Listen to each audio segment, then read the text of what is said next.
Hey and welcome back, and in this lesson we are going to talk about handy keyboard shortcuts. Now you can speed up your workflow in Reason a lot if you start using some of the awesome keyboard shortcuts. So yeah, you can make some notes, and here we go. So I think the most important shortcut to use is the save shortcut, because so many times something can happen. You can have a power failure, or your computer can freeze, or anything can happen or crash, and then you're going to lose your project. So always keep your hand on that save shortcut, and the shortcut is either Command S if you're on a Mac, or Control S. So just press Command S and it's going to save your work. Make sure you do that as often as possible. Next shortcut is the Spacebar. Now we talked about this one. This is play and stop. So if I press space, it's going to play, and then just hit Spacebar again, and then it's going to stop, and it's going to just kind of pause or stop where that song position was. Next one is if you want to go back to the beginning of your track. So let's say you are somewhere in the center of your track and you want to jump back to the beginning. You're going to do Shift and Enter. So Shift Enter, and you'll see that my song position jumped back to the beginning, and now I can play it again. Right, then you've got your tools that's here in this upper section of the sequencer. And the first one, which is your normal selection, that is shortcut Q. So Q, if you point to it, it will actually tell you the shortcut. You can see that it's Q, and then next to it is the pencil, and that's W.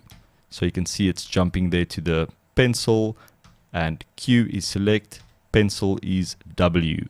And then if you want to jump to the erase tool, that is E for eraser.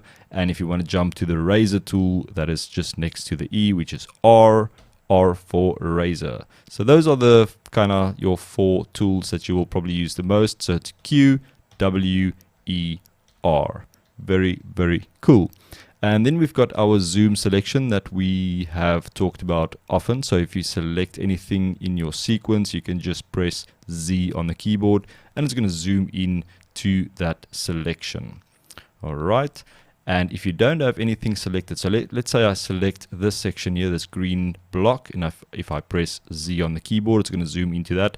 Now if I deselect that, if I just kind of click somewhere else and I hit Z on the keyboard again, it's going to zoom out to my in and out points, or my left and right again. So also a very, very handy shortcut to use. And then we've got the duplicate shortcut that we've used quite a bit, and that's the hold in Alt and drag. So you can hold in Alt and then just kind of drag and duplicate that box. So really, really cool shortcut to use as well. And then we've got the time stretch that we talked about on our audio file. You can do time stretch on audio and on MIDI files or MIDI tracks as well. So I can hold in Alt on the keyboard, and you'll see the little time or clock icon, and now I can drag and time stretch my guitar. So you can also time stretch your MIDI. So if you just select that MIDI box, hold in Alt, go to the end, drag, and you can see it's actually stretching that piece of MIDI, which is really, really cool as well. Now a little shortcut to go into edit mode. So if you have that box selected, you can press Command E for edit, or if you're on a PC, Control E. So if I press Command E, it's going to go into edit mode. If I press Command E again, it's going to go out of edit mode. Also a very, very handy shortcut to use. And then the shortcut for toggling the rack back and front, if you ever want to go there, is Tab. So Tab will take you to the back of the rack, and you can go crazy with all these cables. And if I press Tab again, it's going to jump to the front of that rack.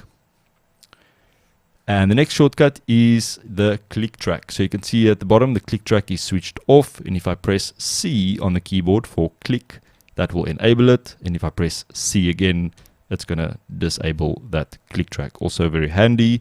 And the last shortcut that I want to mention is the loop. So you've got your loop here, and if you press L for loop, it's going to disable it. And if you press L again, it's going to enable it. So just some really, really cool shortcuts that will speed up your workflow quite a lot in Reason. I hope you enjoyed this lesson. I will see you in the next one.